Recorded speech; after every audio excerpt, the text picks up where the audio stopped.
Present continuous tense शुरू किया था और प्रेजेंट कंटीन्यूअस टेंस का जो अफर्मेटिव यानी सकारात्मक वाक्य है वो हमने पूरा कर लिया था। तो इस वीडियो में हम जानेंगे प्रेजेंट कंटीन्यूअस टेंस के नेगेटिव यानी नकारात्मक, इंटरोगेटिव यानी कि प्रश्नवाचक और इंटरोगेटिव नेगेटिव यानी कि प्रश्नवाचक नकारात्मक जो वाक्य हैं वो किस प्रकार से बनाए जाते हैं अंग्रेजी में। तो चलिए शुरू करते हैं नेगेटिव सेंटेंस से। नेगेटिव सेंटेंस के लिए मैंने बताया कि आपको हमेशा एक सूत्र का प्रयोग करना होगा। ये सूत्र समझने से पहले आपको ये समझना होगा कि ये जो नॉट है ये हमेशा subject plus HV plus MV plus object, ये जो नॉर्मल सूत्र है उसमें एचवी और एमवी के बीच में हमेशा आता है नॉट, और एचवी और एमवी के बीच में क्या आता है नॉट, यानी कि हमेशा नॉट तीसरे नंबर पे आएगा।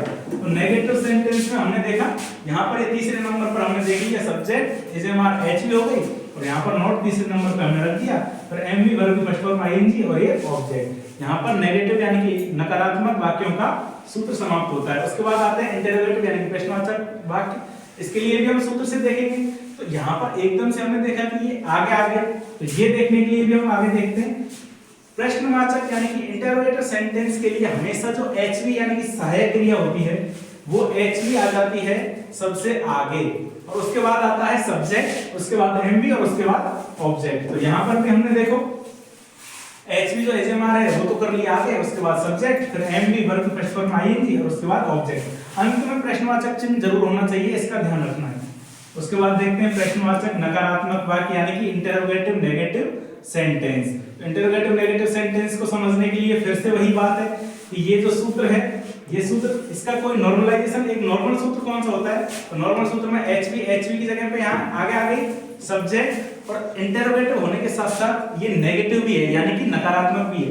नकारात्मक के लिए तो तीसरे नंबर पर नॉट लगाना ही है, तीसरे नंबर पर नॉट लग गया, उसके बाद एमवी और ऑब्जेक्ट और लास्ट में प्रश्नवाचक चिन्ह। तो इस प्रकार से यहाँ पर इंटरोगेटिव नेगेटिव के लिए क्या बन के आया, सूत्र आया यहाँ पर एचएमआर यानी कि एचवी, उसके बाद सब्जेक्ट, उसके बाद तीसरे नंबर पे नॉट, उसके बाद वर्ब की फर्स्ट फॉर्म में आईएनजी और लास्ट में ऑब्जेक्ट और प्रश्नवाचक चिन्ह। चलिए इसको एक एग्जांपल से हम समझ लेते हैं।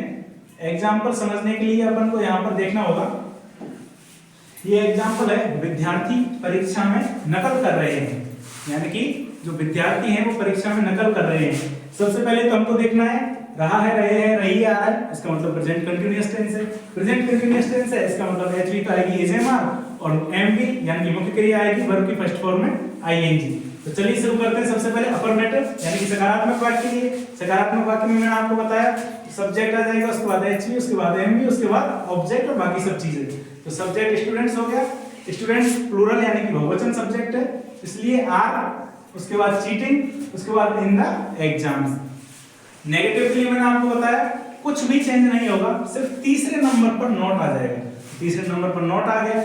उसके बाद चौथे में इंटरोगेटिव के लिए मैंने बताया कि कुछ भी चेंज नहीं होगा, सिर्फ जो एचवी है वो हेल्पिंग वर्ब आगे आ जाएगी और जो सब्जेक्ट है वो आ जाएगा एचवी के बाद में। तो सबसे आगे आ गया एचवी, उसके बाद आ गया सब्जेक्ट, फिर वो चीटिंग इन द एग्जाम्स। और उसके बाद इंटरोगेटिव और नेगेटिव में क्या होता है, इंटरोगेटिव में जैसे एचवी यानी कि जो हेल्पिंग वर्ब है वो सबसे आगे आ जाती है और नेगेटिव में तीसरे नंबर पे नॉट आ जाता है। तो इंटरोगेटिव नेगेटिव में क्या होगा, एचवी सबसे आगे आई नहीं, उसके बाद सब्जेक्ट और तीसरे नंबर पे क्या आ गया नॉट। तो students are students not cheating in the exams. इस प्रकार से यहाँ पर हमारा प्रेजेंट कंटीन्यूअस टेंस का नेगेटिव, इंटरोगेटिव और इंटरोगेटिव नेगेटिव सेंटेंस पूरा होता है। आगे की वीडियो में देखेंगे हम कि correct form of the verb यानी कि प्रेजेंट कंटीन्यूअस टेंस की जो एडवर्बियल्स है वो किस प्रकार से यूज की जाती है। अभी के लिए धन्यवाद।